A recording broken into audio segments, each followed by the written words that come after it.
NCP प्रमुख शरद पवार ने सोमवार को एक बड़ा खुलासा किया। महाराष्ट्र में सरकार बनाने के लिए साल 2014 में बीजेपी को बाहर से समर्थन की पेशकश को उन्होंने एक राजनीतिक चाल बताया। पवार ने कहा कि उनकी पेशकश का मकसद शिवसेना को उसके उस समय के सहयोगी दल से दूर रखना था।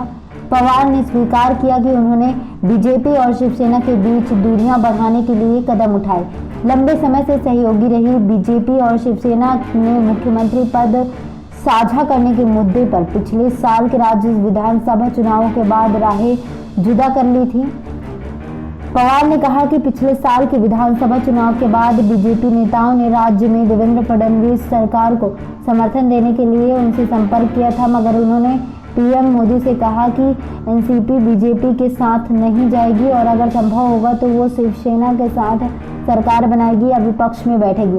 शिवसेना एनसीपी और कांग्रेस के साथ मिलकर सत्तारूढ़ महाविकास आघाड़ी यानी कि एनडीए के गठन में मुख्य भूमिका निभाने वाले पवार ने शिवसेना के मुखपत्र सामना में एक साक्षात्कार में कहा, बीजेपी को इस बात में यकीन नहीं है कि गैर बीजेपी दलों को लोकतांत्रिक व्यवस्था में काम करने का अधिकार है।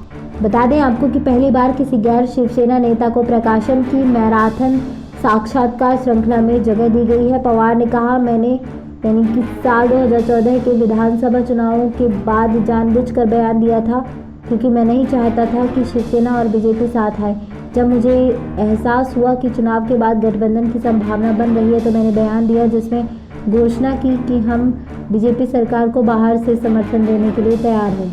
उन्होंने कहा कि लेकिन उसने काम नहीं किया। शिवसेना सरकार में शामिल हो गई और गठबंधन सरकार ने कार्यकाल पूरा किया।